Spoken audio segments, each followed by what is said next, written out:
요즘 미국 명문 대학들의 움직임을 보면은 정말 조용하지만 큰 변화가 오고 있다는 게 느껴진다. 이 학교들은 세상의 기준을 만드는 곳이다. 그리고 시대의 흐름을 가장 먼저 읽는 집단이다. 하버드와 MIT 같은 기관들은 평판 리스크를 누구보다 신경 쓰는 곳이다. 새로운 자산을 편입할 때도 수십 번의 검토와 논의를 거친다. 그런데 그런 대학들이 지금 비트코인을 조용히, 그러나 빠르게 편입하고 있다.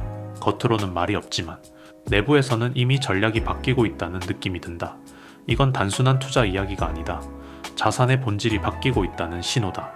돈이 존재하는 방식, 가치를 저장하는 방식, 미래 세대에게 무엇을 남길지에 대한 기준까지 모두 새롭게 재편되고 있다는 뜻이다. 대학은 미래 세대에게 무엇을 남길지 고민하는 곳이다.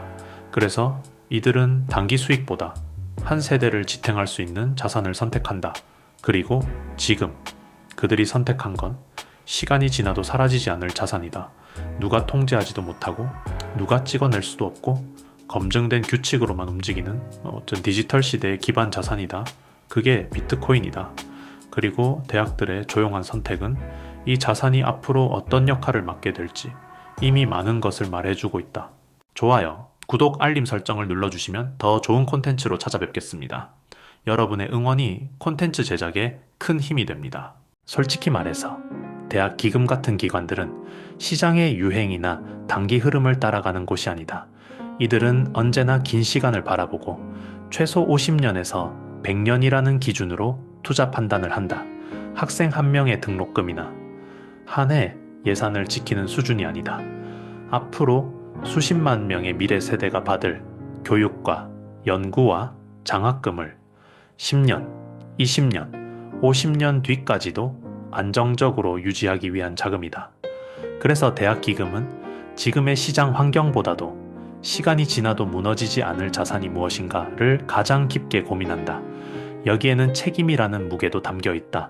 한 번의 실수가 기금 전체의 성장률을 떨어뜨리고 그 결과 수많은 학생들이 받을 혜택까지 줄어들 수 있기 때문이다. 그래서 대학들은 자산을 고를 때 보수적이고 철저하고 확신이 들기 전까지 움직이지 않는다. 그런데 최근 이런 대학 기금들이 왜 비트코인을 본격적으로 담기 시작했을까? 왜 이제서야 말없이 그러나 빠른 속도로 편입을 늘리고 있을까? 여기에 매우 큰 의미가 있다. 하버드는 IBIT를 기금 내 최대 상장 자산 보유 종목으로 만들었다. MIT와 미시간대, 스탠퍼드 같은 학교들도 지난해 14%에서 16% 수준의 높은 수익률을 기록했다. MPI 분석 결과는 더 명확하다. 대학 기금의 연간 수익률이 2%에서 3%나 상승한 핵심 요인은 디지털 자산, 즉 비트코인이라고 결론 내렸다. 대학들은 공식적으로는 말을 아낀다.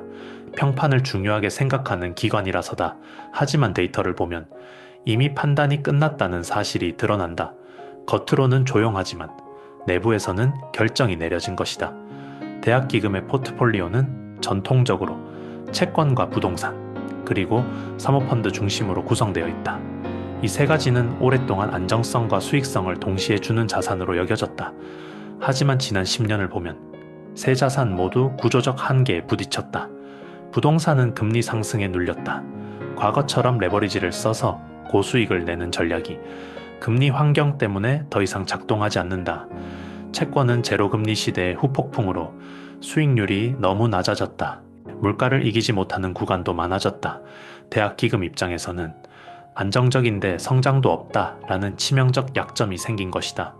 사모펀드는 변동성이 커지고 락업 기간도 길어서 기금 유동성을 해치기 시작했다. 무엇보다 경기 침체가 길어지면서 예전처럼 높은 수익률을 장담하기 어려워졌다. 특히 인플레이션 환경에서는 전통 자산만으로는 기금의 목표 수익률을 맞추기 어렵다. 기금이 필요한 건 물가 상승률을 뚫고 나가는 힘이다.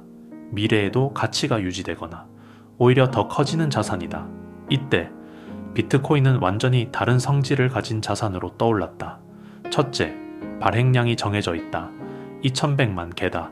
이 구조는 중앙은행이 공급량을 조절하는 법정 화폐와 완전히 다르다. 누가 통제할 수도 없고 누가 새로 찍어낼 수도 없다. 인플레이션을 피할 수 있는, 그리고 시간이 지날수록 희소성이 강해지는 유일한 디지털 자산이다. 둘째, 어느 한 나라나 기관의 통제를 받지 않는다. 달러도 아니고 국채도 아니다. 어떤 정부의 부채도 아니고 경제 정책의 영향을 직접적으로 받지 않는 순수한 글로벌 가치 저장 자산이다. 셋째, 유동성과 접근성이 매우 높다. 1조 달러를 넘는 시총에 ETF 승인까지 이루어지면서 대학 기금 같은 대형 기관들도 규제 부담 없이 안정적으로 편입할 수 있게 됐다. 유동성 부족 문제도 없고 가격 발견도 투명하다. 대학이 자산을 선택할 때 가장 중요하게 보는 기준은 단 하나다. 20년, 50년 뒤에도 가치가 남아있을 것. 과거에는 그 자리에 금이 있었고 부동산과 채권이 그 역할을 나누어 맡았다. 하지만 지금은 비트코인이 그 자리를 차지하고 있다. 시간이 지날수록 이 기준을 가장 잘 충족시키는 자산이 되고 있기 때문이다. 대학 기금이 가장 고민하는 지점은 단순한 수익률이 아니다. 위험 대비 수익률이다. 즉, 전체 포트폴리오를 얼마나 안정적으로 만들어주는가이다. 주식시장이 흔들릴 때, 부동산이 금리에 눌릴 때, 채권이 물가를 따라가지 못할 때, 기금 전체를 떠받칠 새로운 축, 새로운 기반 자산이 필요하다. 그래서 비트코인은 조용한 비밀 병기처럼 포트폴리오에 들어가기 시작했다. 대학들은 공개적으로 말하지 않는다. 평판 리스크가 있으니까 조심스러운 것이다. 하지만 마음속에서는 이런 질문을 스스로에게 던지고 있을 것이다. 이걸 편입하지 않는 것이 오히려 수탁자로서의 책임을 소홀히 하는 건 아닐까. 세상은 이미 변했다. 전통 자산만으로는 미래의 불확실성을 감당하기 어렵다. 비트코인은 단순히 수익률이 높은 자산이 아니라 전체 포트폴리오를 강화해주는 새로운 기둥이다. 전통 자산의 구조적 약점을 메꿔주는 새로운 안전판 역할을 하고 있다. MIT는 암호학과, 로보틱스, 그리고 AI 분야의 최전선이다. 스탠퍼드는 실리콘밸리 혁신을 만들어낸 학교다. 프린스턴과 하버드는 금융공학과 경제연구의 중심지다. 이런 기관들은 비트코인을 이 단순한 투자 상품으로 보지 않는다. 비트코인은 이제 디지털 주권, 탈중앙 금융구조, 글로벌 가치 저장 네트워크, 그리고 미래 화폐 질서를 설계하는 핵심 기술로 평가받고 있다. 그래서 연구만 하고 투자하지 않는다는 것은 오히려 이상한 일이다. 이들은 미래를 읽는 집단이다. 미래를 연구하는 기관이고 미래의 경제 구조를 만들 사람들을 길러내는 공간이다. 기부 문화도 빠르게 변하고 있다. 와튼스쿨은 500만 달러 상당의 비트코인을 기부받았고 프린스턴은 블록체인 연구비 2천만 달러를 확보했다. 텍사스대는 비트코인으로 500만 달러 기금을 만들었다. 돈이 이동하는 방식과 가치가 저장되는 방식이 완전히 디지털 기반으로 재편되고 있다는 신호다. 가치를 오래 보관하는 방식 자체가 바뀌고 있다는 의미다. 대학 기금의 목적은 단 하나다. 미래 교육을 책임질 자산을 선택하는 것. 그런데 그 미래는 전통 자산으로는 설명되지 않는다. 세계는 이미 디지털로 이동하고 있다. 가치 저장 방식도 디지털 기반으로 재편되고 있다. 하버드가 비트코인을 선택했다는 것은 이 변화가 시작된 것이 아니라 이미 진행 중이라는 뜻이다. 이 게임이 이미 시작된 것이다. 대학 기금이 비트코인 편입을 늘린다는 것은 이 자산이 단기적인 유행이 아니라 구조적 변화의 중심에 있다는 의미다. 미래를 연구하는 기관은 미래 자산을 가장 먼저 산다. 그리고 지금 그들의 시선은 너무도 명확하게 한 방향을 가리키고 있다. 비트코인이다. 내가 이 소식을 보면서 느낀 건 하나다.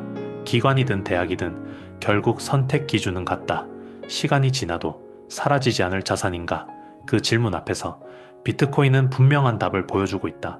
누구도 찍어낼 수 없고 누구도 조작할 수 없고 시간이 흐를수록 더 강해지는 자산이다. 우리가 해야 할 일은 이 큰 흐름을 놓치지 않는 것이다. 오늘도 차분히 기록한다. 시장은 흔들리지만 본질은 흔들리지 않는다.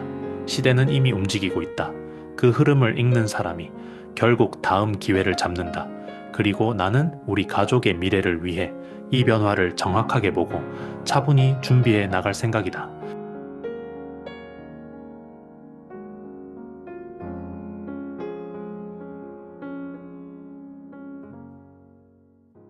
이 영상이 마음에 드셨다면 구독과 좋아요는 큰 힘이 됩니다. 빠르게 움직이는 세상 속에서 우리는 느리지만 단단한 투자를 이야기합니다. 아빠의 투자 일기 다음 이야기에서 또 뵙겠습니다. 이 채널은 아빠의 투자 일기를 공유합니다.